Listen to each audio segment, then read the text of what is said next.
بسم الله والصلاة والسلام على رسول الله وعلى آله وصحبه ومن والاه أما بعد. Dear brothers and sisters, dear parents, Assalamu alaikum wa rahmatullahi wa barakatuh. Welcome back to Miratain Center for the final session of our parenting journey, Islamic Guide to Parenting, Nurturing Character and Resilience. Alhamdulillah, over the past 4 weeks, we have shared deep reflections, new frameworks, and practical tools rooted in the Quran and prophetic tradition and psychology, all aimed at helping us raise children with love, intention, and consciousness. Tonight's session is a little bit different. It's a Q&A style session, very interactive, inshallah, which is designed to reflect, engage, and learn together. Whether you have joined every module or are here the first time, you belong in this place, don't worry. And if you missed any of the sessions, you can go to our Minaratin YouTube channel and catch up with the content. And if you're watching us on YouTube right now, you're in the right place also. Welcome. We have received actually a lot of questions, more than 40 questions. And of course, it is impossible to go through all of them one by one, just physically impossible. And Jazakumullah khairan for all of these interactions, by the way. We're very grateful for your contributions.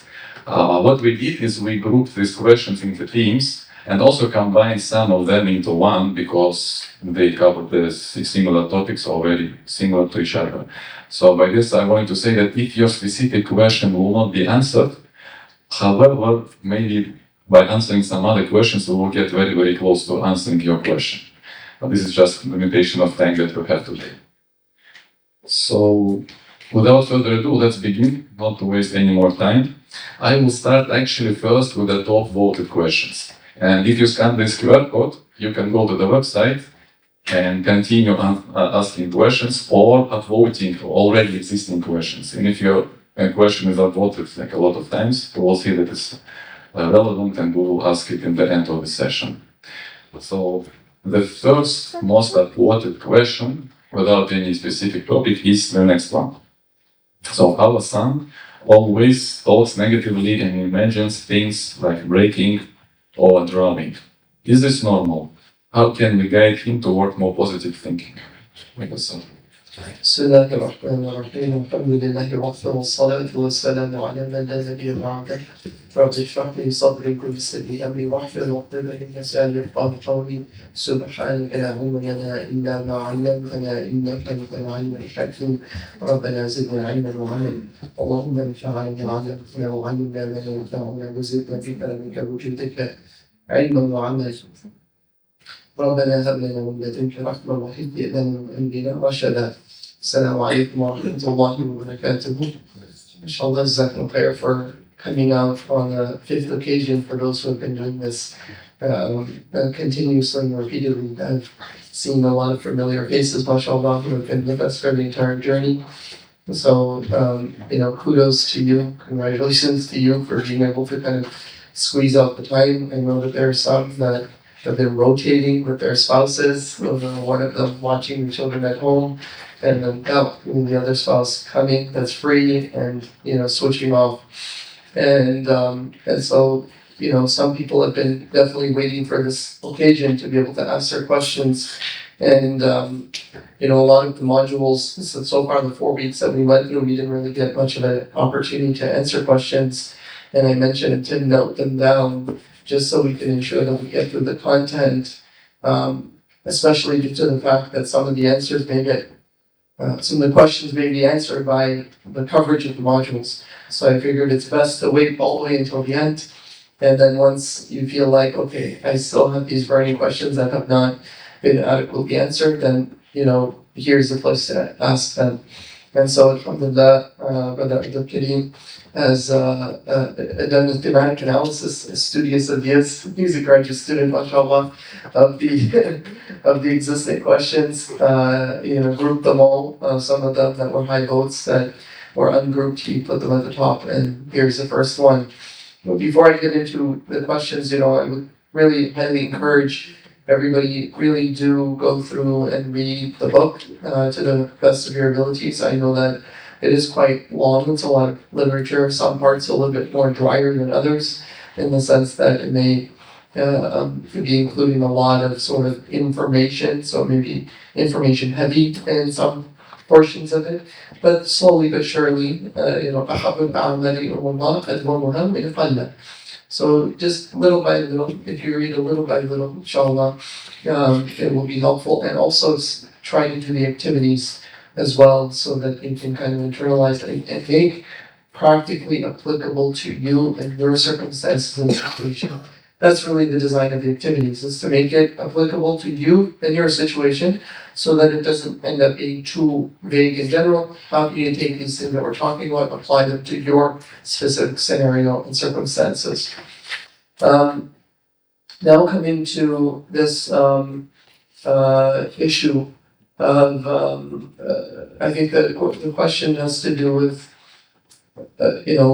some parents asking about children talking about negativity, right? Like generally just sort of negative talk, whether it's sort of complaining or whether it's, or in this case, it sounds to me like it's more anxiety driven. So fears of drowning, fears of something bad happening, fears of being alone. I think this is important, especially if I don't know quite the age of the child, but certainly between, I would say, the ages of like 5 to 10, 11-ish, 12, if you find that these themes are emerging, it is important to, I think, assess why this is happening.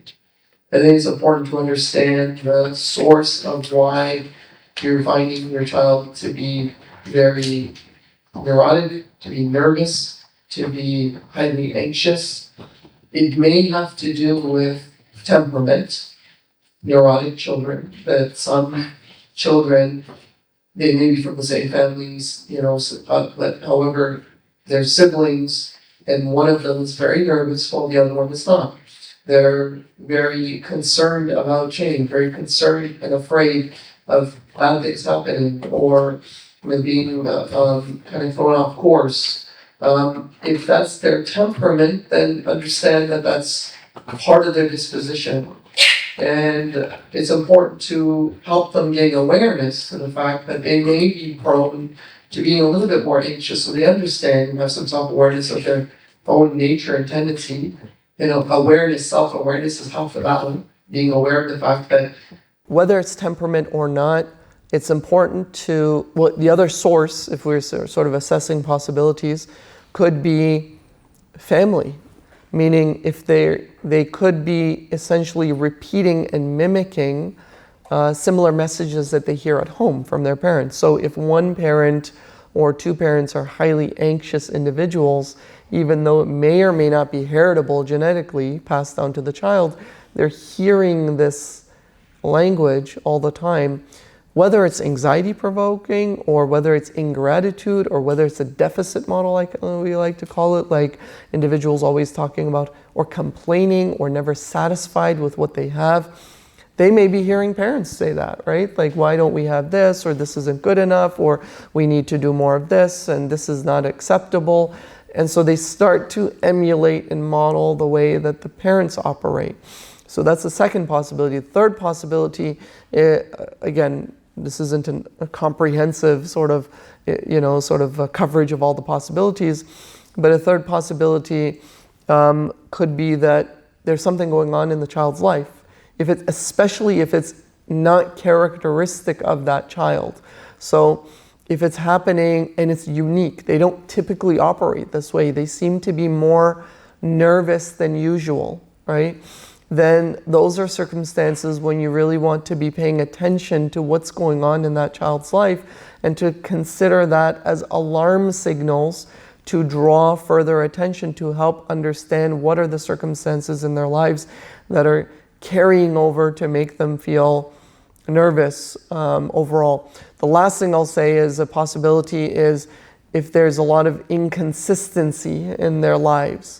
Inconsistency meaning routines change, that you guys are moving a lot, moving countries, moving schools, family dynamics are changing, then that can also produce a lot of nervousness. Children, again, this may be hard to implement, right? Especially for some families where circumstances may be changing a lot. Children thrive off of consistency and predictability. Okay, so children need to feel, remember I talked about the idea of the baby will always go back to their mom to check in when they're playing. They always kind of look back at mom. And when they see that mom is there, available, not going anywhere, they feel secure enough to explore their environments. And they feel comfortable and confident enough to explore their environments. But they feel that mom's not going to be there, or that some drastic circumstances are going to change, that can feel very nerve-wracking, and it can inhibit their willingness to explore on the outside. So what would be kind of anecdotes to try to ensure that we can create some consistency? Well, creating consistency despite change. By consistency despite change, meaning, the parents are always there, they're always available, they have similar routines, like we eat at a certain time, we do things together, we're always available for the children. That is actually a really nice balance of creating the capacity for adaptation to change, because you create the balance of them shifting their environments, which creates actually resilience. Like change does engender resilience, because when they get older, they need to adjust and accommodate to many changes that may occur in their lives. So, but it's tempered, or it's measured, or it's controlled change, in the sense that their foundations are not like wiped out from underneath them. That their parents are like, telling the children, I'm here, we're doing this together, we're going together, we're going to conquer this together, we're going to be together. That sort of foundations can make a lot of difference. So those are kind of the things that I would suggest in terms of, understanding the sources, and then trying to make some tangible changes or interventions that are appropriate to the source of where that's coming from. Yeah. Understood. Thank you so much, Professor. Actually, there was another question here, which seems a little bit similar, but here we talked more about like behavioral aspect, when a child feels scared or traumatized. But another question asks, can we help a child who frequently throws tantrums, cries excessively, or struggles to regulate emotions, especially when these behaviors cause parents stress or yelling? So that one about emotions, this about actions. Are they the same? Or? These are a little bit different. I mean, the anxiety here requires, and fear and anxiety requires consistency, stability, feeling of being grounded and having foundations. And parents need to try to be available to support that and to create those foundations for them. And to also supply important messaging for them, right? Instead of the world is a scary place, yes, there's so many things that change, but we will persevere together. Allah Ta'ala will give us, Allah is with us, inshallah, things will be just fine. Make your du'as and trust that whatever will happen is khayr. These are teachable moments, in moments of distress. And the best learning is in the moment, right? Meaning, I'll give you an example. If you want to get over the fear of riding on a roller coaster, go to an amusement park and go to a roller coaster, you can't just think your way out of it. Okay? What I mean by that is that I can talk with you about the possibility of you dying in a roller coaster ride or in a Ferris wheel is greater on your drive to the roller coaster than the actual roller coaster itself, right? Because there's probably 10, 100 times more likely that you'll get into a traffic accident. In fact, one of the most common sources of death is actually car accidents, even though we often fear plane crashes, even though they're statistically much less occurrent than, say, car accidents are, right? Or let's say a plane, or rather a Ferris wheel or roller coaster. So I can tell you these facts as much as possible. It'll help for you to get in line, but we have to get in line and go through it a couple of times. You have to get on the roller coaster. And that's the exposure part of it. So exposure to difficulty is important because we don't want to shelter them entirely, right? We want to give them opportunities for change, show them places and spaces to go to that will challenge them, right? Whether it's facing school projects or whether it's going somewhere or traveling. We don't want to shelter them so much, but then we also want to supplement it with the appropriate messaging alongside of it. So we're going to be teaching those things of it's okay, you're going to be fine, don't worry about it, while they're going through the distress. And those are learning corrective and transformative moments as opposed to doing it when they're not feeling distress. So the moments of distress are actually useful. In terms of tantrums, again, I break this down into two possible components. One is, the possibility is there's something going on in their life and they're just reacting irritably to that thing in their life. Children do this a lot, right? They're being bullied in school. They they feel otherized by some of their friends. One of their friends is going away to a different school. They got really low grades or marks in school, for example. And then they start to acting out behavior. So that might signal to us that something's going on to pay attention to. But if that's not the case, and it's just bad behavior, right? We talked about the fact that we don't want to reward bad behavior.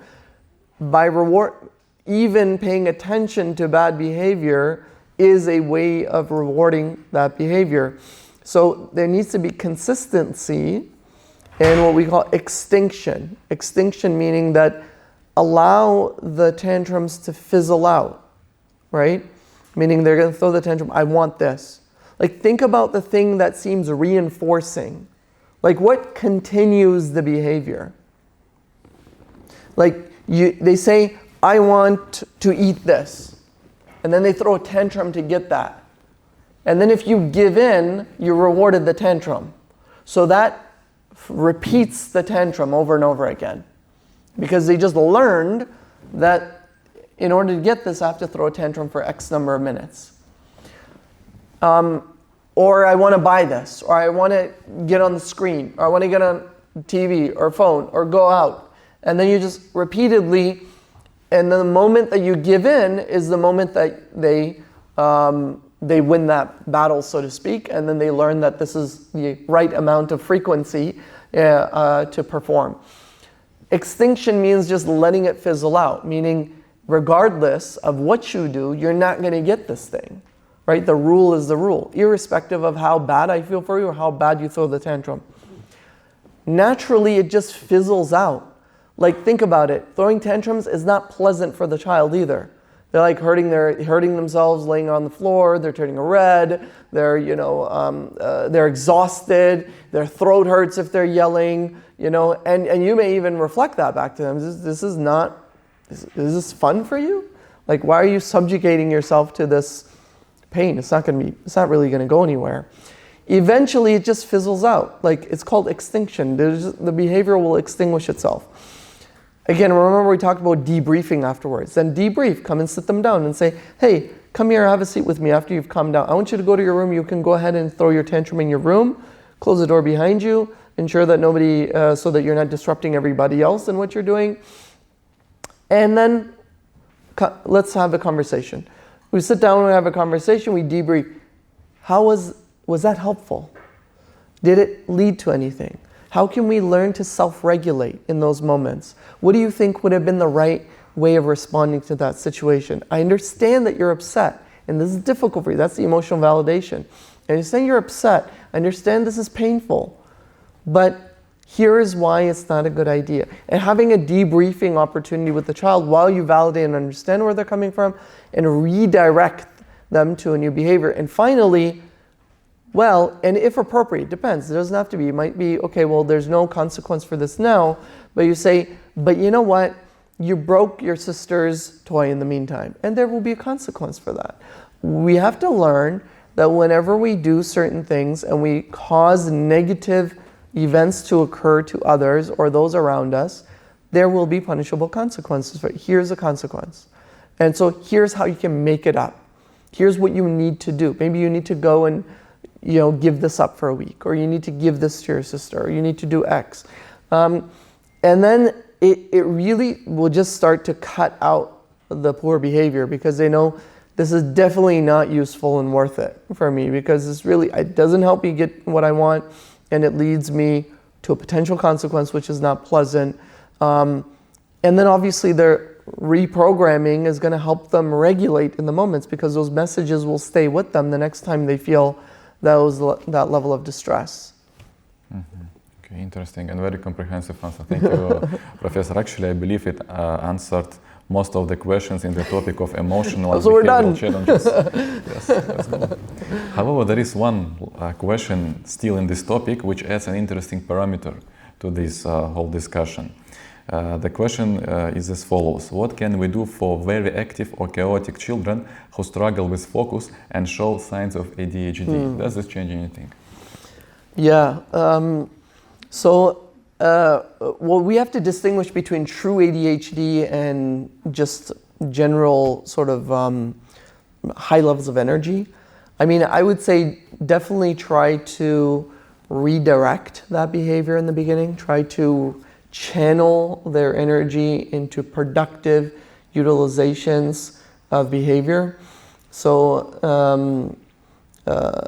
there's a hadith of the Prophet ﷺ, من رأى منكرا فليغيره بيده من رأى منكم منكرا فليغيره بيده فإن لم يستطع فبلسانه وإن لم يستطع فبقلبه وذلك أضعف الإيمان. That whomsoever sees an evil, they shall change it with their hands. And if they can't do that, they should change it with their tongues. If they can't do that, then they hate it in the heart. But the word used here is to do taghyir, to change. Okay, there's something very interesting about this. It's not to stop a behavior. It's actually to change a behavior. It's actually to redirect a behavior, right? And then redirection is وَضْعُ الشَّيْءِ فِي مَحَلِّهِ, like put something else in its place. This is called like the positive opposite idea. The positive opposite is that instead of telling the individual to stop doing this behavior, you tell them to do something different. They're jumping on the bed, they're jumping around the house. Instead of saying, stop it, stop it, stop it, over and over again, they're like, I can't, I have too much energy, in me right now. You tell them, here, go outside, play some sports. Here's what we're going to do, instead of that. And then you sort of redirect that behavior. But if you're finding that this is not just an excess amount of energy or just a generally more sort of active child, because active children, you got to give them some outlets. I mean, take them to sports, sign them up to certain activities that'll drain them out, come home, they eat and go right to sleep. But if you're finding that this is a persistent problem that then carries over into school, right, and then is happening in family environments and all of that, and if it is true ADHD and it's not just a mild form of it, again, depending on children who are young, they're probably not a good idea to kind of get them medicated. It's more so teaching them coping and self-management skills. But as they get older, again, I rarely do recommend medications unless it's warranted. ADHD is one of those things that is a kind of a night and day difference. And again, it's for those moderate or more severe children or adolescents or even adults for that matter. It does make a night and day difference in people's lives. I mean, if it's true ADHD, this is not pleasant. Think about the fact that this child does not want to be doing what they're doing. They have a trouble with the prefrontal cortex and inhibiting their motor activity, their behaviors. There's something in their mind that tells them this is not a good idea, but they don't pay attention to that noise, the sound or the message. They just say, this seems like this is what I want to do. And then they're like, that might not be a good idea. You're like, I'm just going to do it anyways, right? And it just feels too gratifying. And they just do it. And then they end up having a lot of issues, like whether it's social issues or friends, people don't want to hang out with them because it just becomes annoying. In family gatherings, like parents become embarrassed. everyone becomes disrupted. These children are often disciplined a lot because they tend to, and then they sometimes tend to get labeled a lot, like you're a bad kid, you're doing this. And we just consistently, repeatedly start labeling them until they start to form their own self-conscious issues, right? They don't feel so good about themselves. Like, I don't know what's wrong with me, I have a problem. But that's not the remedy. The remedy is like, if we get them proper treatment, then they may be able to function better and normally in a way that is going to be developmentally appropriate for that child as they grow up. But again, it's not a one-size-fits-all. This is where professional consultation becomes really critical. Mm-hmm. So a lot of nuances to take into consideration. Yeah. I believe a vast majority of our questions actually came on the topic of parenting and parents and fatherhood, and not specifically about children. So I would like to start this topic, parenting differences and discipline disagreements. So a question here is as follows. How should we handle situations where one parent supports screen time and the other doesn't, or when parenting styles differ significantly, like one using positive discipline while the other supports corporal punishment? Yeah, very good. It's a very critical question because it's, I wouldn't say it's common, it is guaranteed to occur across every family. The reason why I say that is because you are two different people, mom and dad. So you will never operate in the same way with your children. It will inevitably be the case that one will be softer on the child and the other one will be sterner. And sometimes they'll be softer in some issues to the exclusion of the other. On this issue, mom is really stern on this issue. On this issue, dad's really stern on this issue. Now, I want to normalize this. A lot of the parenting books and manuals and literature and workshops that we've come across tend to say, no, this isn't good, and it's like a recipe for an inevitable catastrophe. But the reality is, it's not. I don't believe that's the case, because that excludes or it doesn't take into consideration the fact that natural differences are inevitably going to be in place. So the key is how much difference is tolerable, right? And children are going to be really good at exploiting those differences by going to one parent to the exclusion of the other. I think where it becomes really important red lines of boundaries to set is that there needs to be a general agreement as to the big issues of the direction that we're going in this, in the rules of the household and where we're going. And secondly, that one parent should never undermine the other. So even if they disagree, even if and this is where typically what happens is the stricter parent is undermined by the more flexible parent. Why? Because the flexible parent says, oh, don't do this. It hurts my heart to see them undergo this. And then they secretly let them go, or they in front of the child will tell the other parent, don't do that, or soften up, or ease up, or this is not good. That is never a good idea. Now, the child is smart. They'll recognize that you don't really agree with that choice.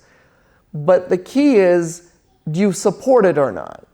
Right? You don't have to agree with it, but you support it. And this is where you want to break the sort of splitting going on.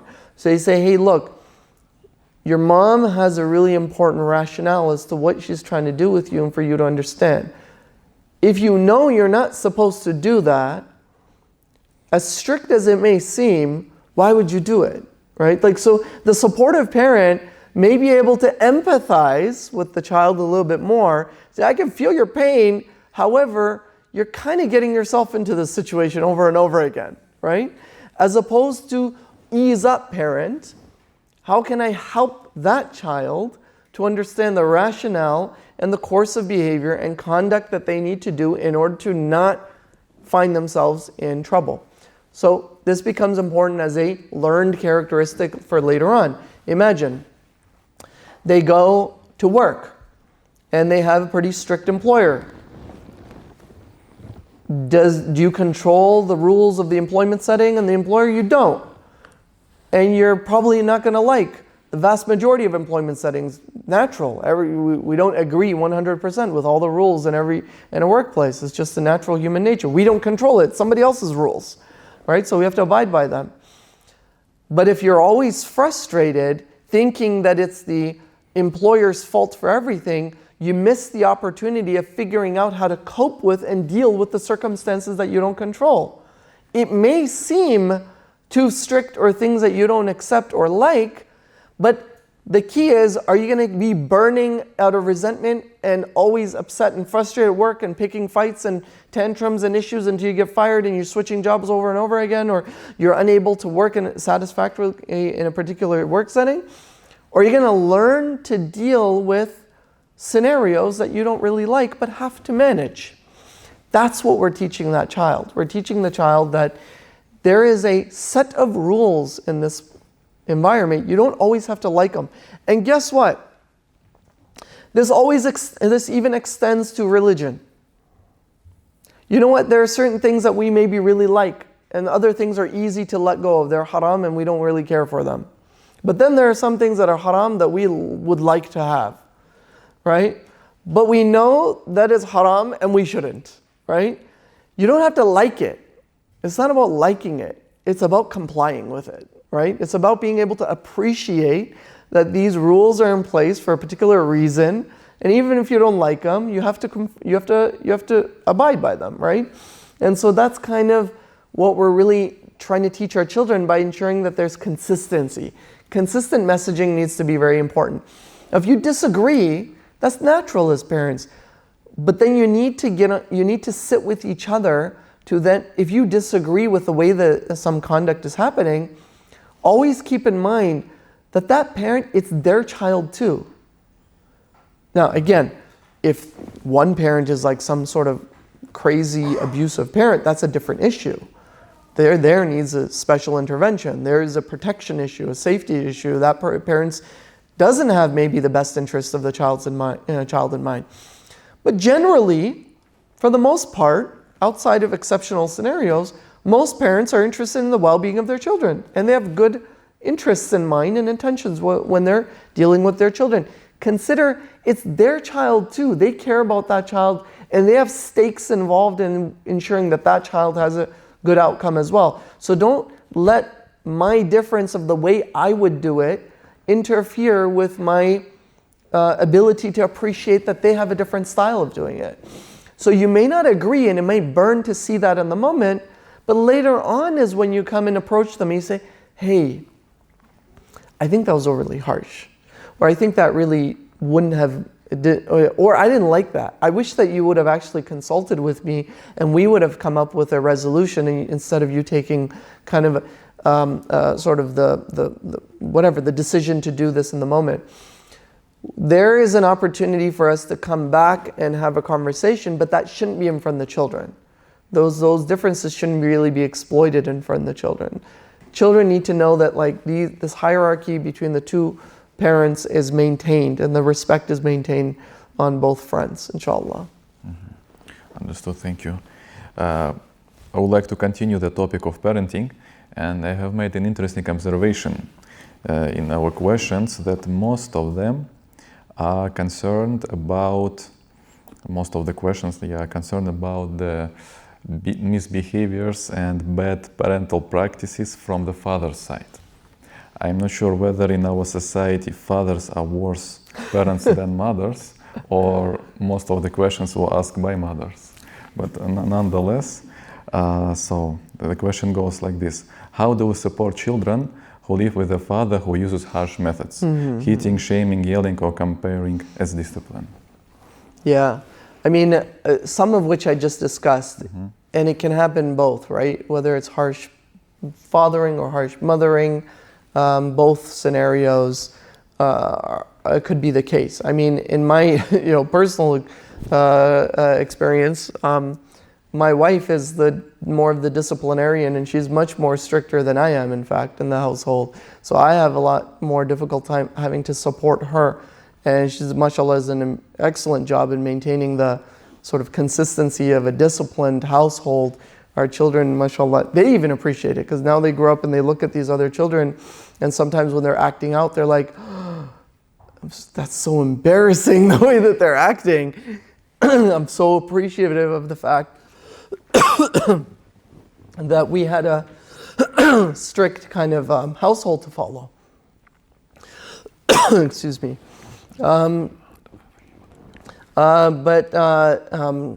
So it can go both ways, right? Like mother and father. So I don't want to generalize to say it's only the father, but it is more commonly, I would say, probably fathers than mothers, especially as you get in older school kind of relationships, meaning like, for example, my father was obviously much stricter than my mother is, right?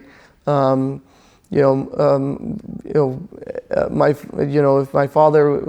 I made him upset, I didn't really want to go around my father, right? Like, and the idea is like, wait until your father comes home, and you're gonna get punished for what you. That was like torturous because I'm waiting the whole day until my father comes home. So you're counting the clock, you're looking at the clock, like that's torture because you're like, I'm gonna get in trouble and I have 5 hours until I find out as to what kind of trouble I'm gonna get into, right? That's like horrible. But so it can vary obviously from parent to parent, from culture to culture, from generation to generation. Again, harsh parenting. Let me relabel it. Strict parenting versus more permissive parenting is a difference in parenting style, which is fine as long as two people can get on the same page and reinforce similar messaging. And if one parent is a little bit more stern, the other one's more flexible, but they're teaching them how to cope with that strict environment, that's a good complementarity relationship, right? But if we're finding that one parent is exceedingly harsh to the point of causing unnecessary damage to the child, and that this makes no rational sense, and it's actually not in the best interest of the child, this is where interventions really need to come in. And this is where really more on the parenting and marital front, some interventions need to happen, where mom and dad really make it a very important point to say, we need to discuss our parenting styles. We need to discuss the way that we treat these children, and we're not on the same page, and that's going to lead to problems in these children, but it's also going to have problems in our relationship. So that's where almost like marital therapy type of interventions really need to come in to say, really, we need to fix the system at home between the two of us, to the exclusion, as opposed to trying to figure out how to like deal with these children. So, I mean, it's not easy, obviously, but we do need to kind of push the envelope with the harsh parent to say, you need to be willing to have a conversation about how we're going to cope, like be parents to these children together. Mm-hmm. Understood, thank you. There is another aspect, but let's say a father is a good parent, but a harmful spouse. This is one of the questions. Yeah, it's very good. So a couple of thoughts I have on that. One is, obviously, if a child, so remember I talked about children use what they see as models for them in their minds to then implement later on in similar relationships. So they will deal with other people in the way that they've observed how others have been dealing with them or dealing with each other. So social modeling.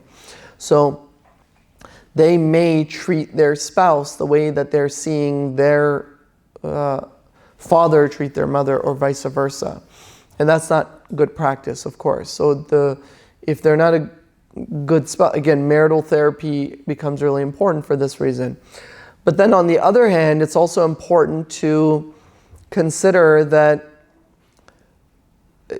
like we cannot intervene at the level of the parenting of if one spouse is a good parent, then we shouldn't mix parenting and spousal relations together. Meaning, like me and my spouse and our relationship should be separated from the way that we deal with our children. If I have an issue with my spouse or vice versa, then we need to sort that out in a way in which we shield that from the children. Does that make sense? So it shouldn't, if I find that my spouse is not a good spouse, or vice versa, she says I'm not a good husband, then at least if we need to keep some sort of front to create some consistency such that the children don't feel that tension, right? And it's not uncommon, actually. I mean, I've witnessed many parents who they have significant familial relationship issues, but the children know nothing about it, right? I mean, it's doable. It's very doable, right? To be able to maintain the boundaries between the parents in that regard. Of course, we're not perfect. They'll obviously see tension between the parents unfold, but as long as they don't see the extent or the dramatic catastrophic nature of those things, then that's best. So it's important for parents to try to maintain that shield, right? So I don't want to disrespect my spouse or to make it seem like I'm not satisfied with the way that they treat me, or then we're triangulating the child. We're bringing the child into our relational problems. And of course, one definitely shouldn't be confiding in their child, right? That is parentification. We're saying to the child, oh, do you see the way that your father treats me? Or do you see the way that your mother treats me? Or did you see that? Or sitting and saying, oh, why don't you ask your child about the way that, about the truth of this matter? Those are definite red lines and no-nos, because a child is supposed to be a child. They're not supposed to be involved in your in the marital conflict here. And naturally, what are they going to do? You're going to try to have one side with one parent to the other, to the exclusion of the other. That just becomes an unfair sort of exchange and arrangement of the way that we sort of deal with our children. So, and it comes back to maturity, right? I mean, children. If we're trying to teach our own children maturity, then we have to be mature ourselves. And so maturity starts with ourselves, in which we can separate and put some lines and boundaries in places to be able to model good behavior such that they can adopt those tactics themselves, inshallah. Mm-hmm. Understood. Thank you, Professor. I think this brings us nicely to our next topic, which is building resilience after trauma or family strain. So the question goes, what are some strategies to prevent children from developing unconscious trauma, especially when dealing with emotionally abusive parents? Mm-hmm. Yeah, I mean, this is a challenge. If we're saying that the parents are emotionally abusive, then how are the parents going to protect that child and generate resilience to trauma, right? I mean, that is a recipe for disaster, especially if they don't have any other outlets. That's inevitability, right? I mean, there's a rose that can, a rose can grow out of concrete, but that's a rare occurrence, right? I mean, if you're subjugating a child who doesn't have the developmental capacities to be able to deal with sort of a traumatic environment, then they're not going to be able to come out of that. And that's where one does need to recognize, is this household on the parents' end exceedingly conflictual? Like if it is unsustainable, inconsistent, high levels of conflict,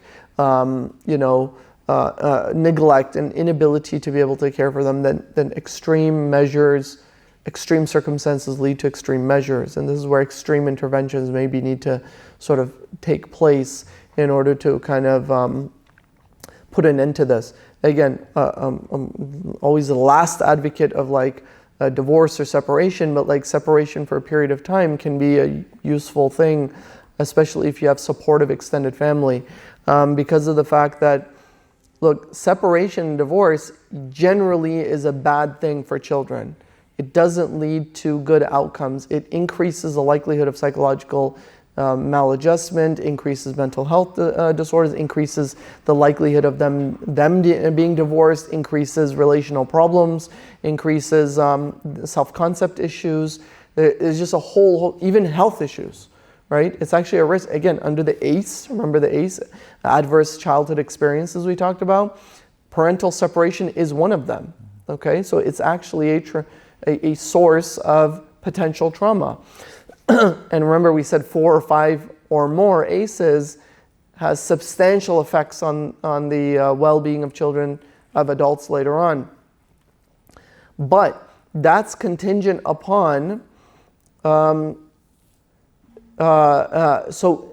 however, if we compare parental separation between 2 scenarios, one is a high conflict scenario, right? Like somebody's like in a family in which there's really, really high levels of conflict. Staying in, like generally, if the level of conflict is not super high, generally not getting a divorce and sustaining the relationship is better for the child. Okay? That's generally the rule, right? Like if you're able to maturely keep a shield and maintain some order in the household and consistency and routine, even if you don't absolutely love each other, but you're like, okay, we can make it work for the children, that's much better scenario for the well-being of the child in the future than getting a divorce and separation. But if the conflict level is high and consistently high, staying together does not outweigh getting a divorce, okay? In that instance, staying together subjugates a child to greater levels of distress than getting a divorce does. Does that make sense? That's what kind of the literature is showing us. And this actually makes perfect sense with the Islamic tradition, right? Because, وَإِنْ ظَنَّ أَلَّا يُقِيمَ حُدُودَ اللَّهِ فَلَا جُنَاحَ عَلَيْهِمَا فِيمَا افْتَدَتْ بِهِ. Right? Like if they cannot, the Quran says they cannot maintain the hudud of Allah, like maintain the boundaries of what Allah Ta'ala has, then there's no problem or sin upon them if they do fidya between them, or they agree upon terms, we can say, right? To say that we're going to dissolve this relationship because it just doesn't, because this relationship just doesn't make any sense. It's just highly conflictual. So we're not Catholics either, right? Like, like it's just absolutely a blasphemous sin to get a divorce. At the same time, we're trying to avoid divorces as much as possible, right? So we want to intervene to fix those issues. But if you're finding that you're subjugating your children continuously to distress, it's just not going to go away. That's where we need to really think about extreme solutions, because we have an extreme scenario that we want to avert. Yeah. Are there some measurement or factual things to decide that is not going to work and we need selection? Because sometimes you push back and children are not motivated. Yeah. It's very good. What are sort of signs of indicators that this is not working out? I mean, again, signs doesn't necessarily mean that it equals that we should think about separation divorce, but it equals, in my mind, intervention first, right? So intervention to try to resolve that issue, and then if that doesn't work, then we start to think about what does separation look like, right? But what are signs? Signs are things like repeated conflict, right, in the household, tense environment continuously, children's conduct, their behavior, their concentration, their psychological well-being starts to become affected because they just neglect, because the parents are so wrapped up in the tension between the two of them that the child is not getting their needs met.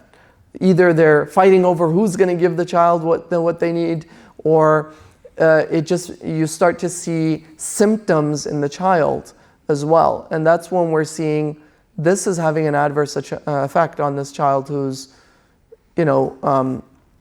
innocent and doesn't have the capacity to be able to sort of protect themselves.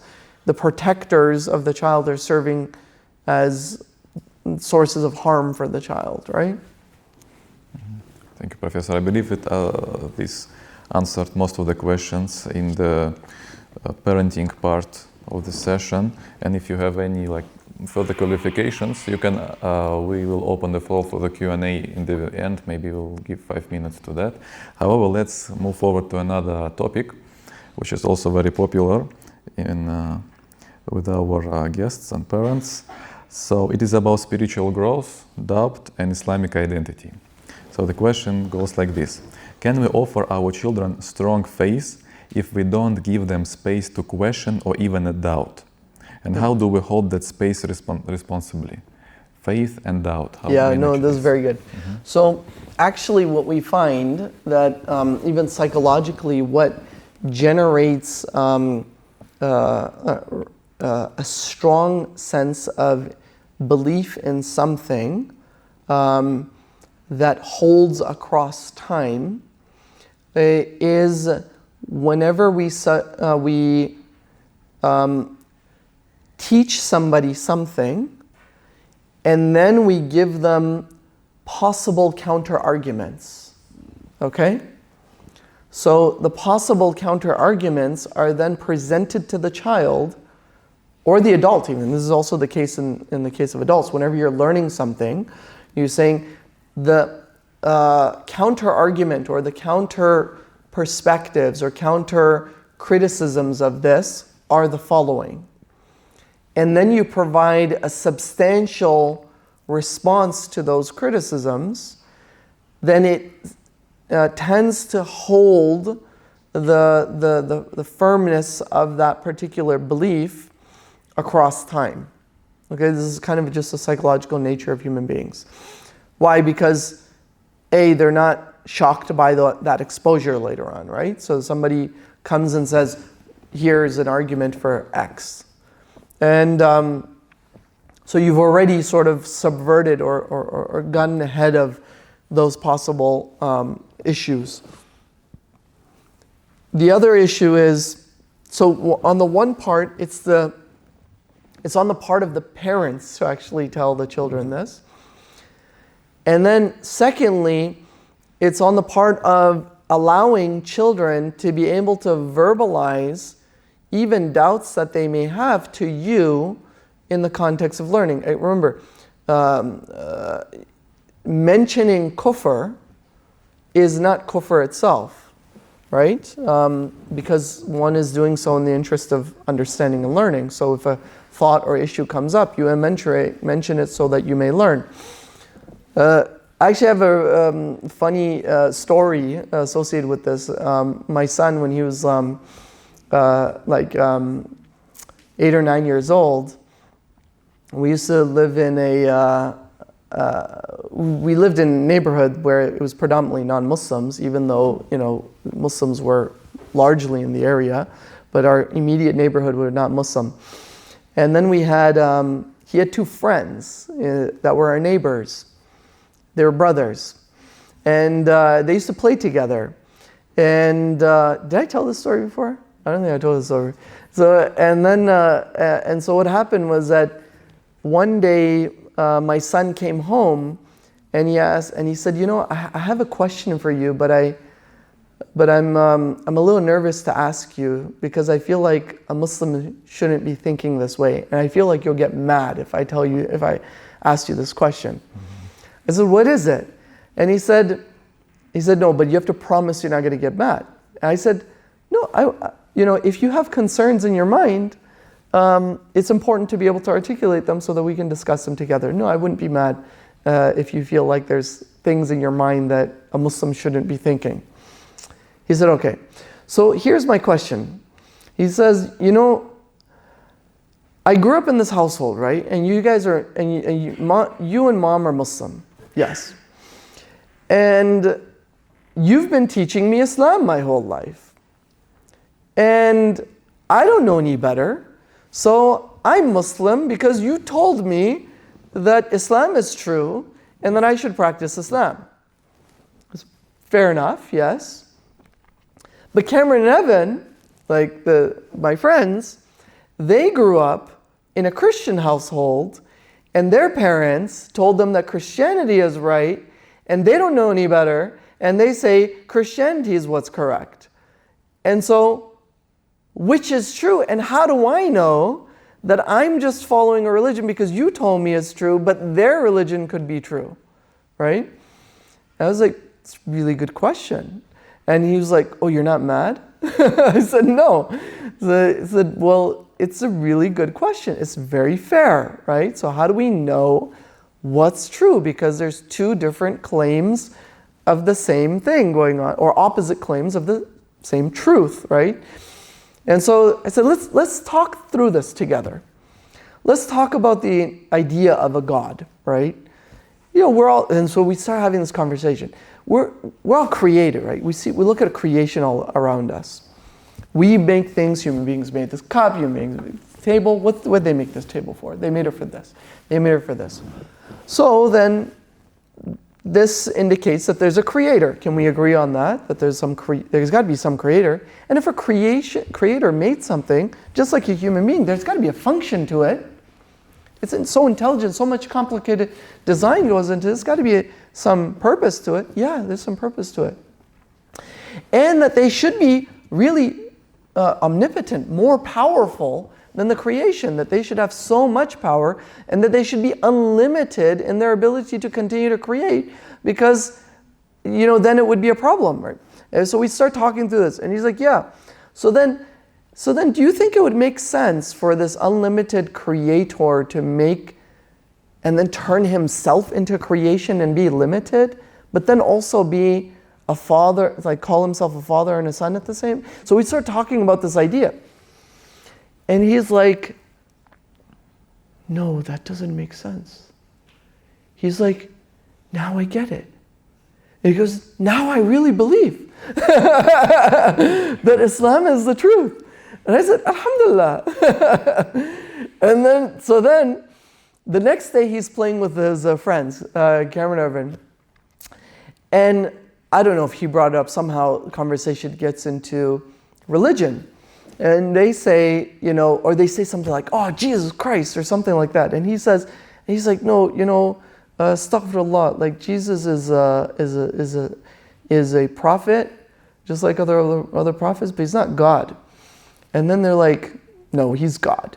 And then he's like, really? Wasn't Jesus a man? And he's like, yeah. So then how could God be a man and create men but be a man himself? How could a man create other men but then be more powerful than them, but then be just as limited as them as well? And they're like, yeah, I don't know.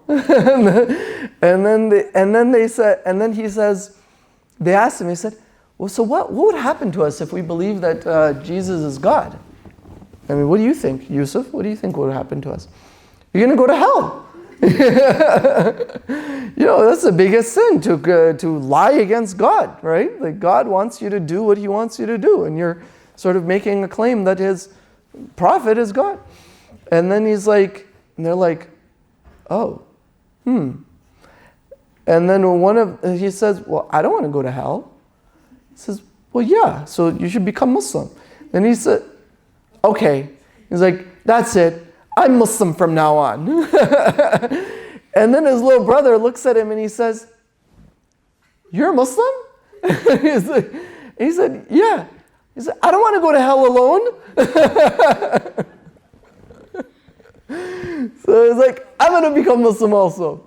So then they go back to their house, and then their mom is making like sandwiches for them. Says, Yusuf, I know you don't eat pork. I'm going to make you a veggie sandwich, okay? And then Cameron, I'm making you your ham sandwich. Mom, no. We don't eat pork anymore either. He says, what happened? We follow the religion of Yusuf. We're Muslims now. So, yeah, this was just kind of funny anecdotal, experience and story that I want to share with you. I don't know what happened to Cameron. Obviously, we moved and lost touch with. Inshallah, Allah Ta'ala keep them on hidayah and give them hidayah and allow us to die with hidayah, with iman. But the idea is like allow the opportunity for you to kind of engage in dialogue with your children in which they start to understand This is called tahqiqi iman. According to some scholars, taqlidi iman is not maqbul, is not acceptable, meaning that you cannot just believe because other people believe, right?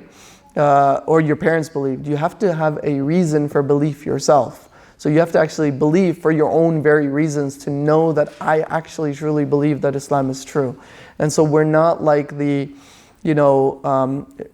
other religions where we just say, we just follow tradition blindly, right? We just kind of adopt what everybody else was doing and we're not going to break out of tradition, and that's blasphemous to break out of tradition. No, the Prophet ﷺ came to break tradition. He came and that was the very thing that he was like charged with, right? The criminality of what he was charged with is that the mushrikeen said to him, you are breaking from what our generations and our aba and our forefathers had been doing. And he's like, well, even if they believed in shirk and they did all of this, no, absolutely not. And broke from that tradition. So we need to kind of allow for some of that discussion, inshallah. So you want to take stuff from the floor because we have very limited time. Actually, yes, we are running out of time, but I really like that we are kind of taking these positive notes and emotions as our last kind of part of the main session. And yes, let's take some questions from our audience. We received a lot of questions and there is like no possibility for us to go through all of them. We're sorry about that. However, all of your contributions will help us shape our future events. Thank you so much. So if any one of you have questions, I will go to you and give you the microphone. Yep. I know our filming crew doesn't want me to stand and go anywhere. However, there is some benefit in it. Walaikum salam. My name is Hiba. Yes, speak. I have two kids, 6 and 7-year-old. So when they come home from school, I make them take a bath. But sometimes they are very lazy. So talking about consistency, how strict I should be. Like sometimes I get confused. Should I be lenient? Or this is just an example. Similar cases, what should I do? I'm confused. Yeah, I mean, so I think the devil's in the details. Okay, so there's a concept of ifrat and tafrit. Ifrat and tafrit means that we should be, remember we talked about being in the middle, i'tidal. So we don't want to be so fixated on the details that we get obsessive compulsive about it. Like we absolutely have to do this all the time. Our children also need to be able to learn flexibility, right? And that we're human beings and that taking a break and, breaking the routine from time to time is okay. But at the same time, now what's beautiful is in the example of the salawat, the prayers, the 5 prayers. The 5 prayers are set, they're routine, they're consistent, they never go away. And that generally they are at approximate times that across the year that are generally, move around a little bit, but they still move around, right? So there is some flexibility despite the fact that there is routine. So what I'm saying is that we don't need to get lost so much in the details of things like, okay, I didn't give him a bath today, I feel bad, I feel like a bad mother, I didn't encourage a consistency. But the idea of consistency is generally keeping the household consistent as a whole. There are set routine meal times, there are certain rules in the house, like we don't go on screens at this time, or we don't engage in certain behaviors that are appropriate or inappropriate. But some leeway here and there is totally fine. And what will help you to understand whether you need to break some of that leeway is if you start to find your children exploiting that leeway, right? They start to soften and get too easy and comfortable with too much screen time or too much, hanging around and not doing their chores or whatnot. That's where we need to, we tighten the sort of cord, so to speak. So it's like almost attunement, right? We have to sort of attune to the circumstances, but I don't think, they're going to lose a whole lot by, having some flexibility on certain days of like, okay, it's cool. Today you're just going to just going to come home from school and go do your homework. We're just going to skip bath time today. It's fine. I think it's not that big of a deal. Yeah, maybe one last question. We go for Salah. Hi, Assalamu alaikum. Wa alaikum salam. My name is Hamza. I actually have cousins who recently lost their father, and they're teenagers now, both of them. So they're 13 and 14. So and they live in a non-Muslim neighborhood and a non-Muslim country as well. So you know, in your lecture, you talked about the 0 to 7, 7 to 14, 14 to 20, you know, 14 to 21. Within that transition period, you know, how they're teenagers, you know, acting out, how can we advise them and teach them and counsel them in that sort of transition, difficult period for them, their time as well? Yeah. No, I mean, first of all, I'm sorry about your loss. Inna lillahi wa inna ilayhi raji'un. Allah Ta'ala give him Jannat al-Firdaus, inshallah, and maghfirah. And allow the family to have sabr and to heal the wounds, psychological, emotional wounds of the children, inshallah. It's very important, I think, relationships are key. I think relationships, I mean, children at these moments of loss especially need somebody to lean on or somebodies to lean on. So it's important to acknowledge their grief and allow them to embrace their grief and somebody whom they feel like they can turn to discuss how they're feeling and allow them to just share their human feelings in a non-punitive way, in a way that I feel like it's an open door policy. I can call this person and just feel like I can talk to them in a given moment. That can be an aunt, that can be an uncle, that can be an older brother, that can be a cousin. It's really important to ensure that they don't feel isolated, right? The concept of i'ada, like going and visiting the sick. Like when people are sick, or ta'ziyah, right? Like when people lose people, they feel a huge sense of loss.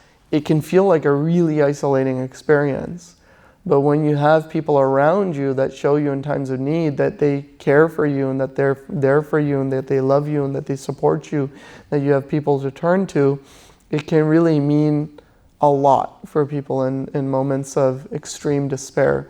So it's really important, I think, in times of need and difficulty for families to really come together, for communities to really come together and step in and to really provide that extend that hand of support to such individuals. If they refuse it, that's fine, but you keep the open door. You say, hey, look, I'm here for you. You know, you need anything. And sometimes people just come around. They just, maybe it's a week, 2 weeks, a month later, they call them up. Say, you know what, I want to take you up on that. I want to talk to you about this. Or something has really been bothering me. I haven't really told anybody about it. So I think just being able to keep relationship. We can remember a significant relationship has been lost. You're not going to be able to make up for that. Obviously, a father can never be made up for. A mother's role will never be made up for. But that there are other relationships that I can turn to that will serve as those like surrogate kind of parents, that I'm not alone, that there are people out there that care about me and that have my back, so to speak. Inshallah. Okay. Jazakumullah khair, all of you, for attending, for taking the time out to come here. Some of you for the whole 5 sessions. And inshallah, Allah Ta'ala give us the tawfiq to be able to be the best of parents for our children, inshallah. And areas and places and spaces and things that we may fail to do or not do properly, may Allah Ta'ala cover those faults and to direct them through His divine mercy towards guidance and health and well-being, inshallah. Wa akhiru da'wana alhamdulillahi rabbil alameen.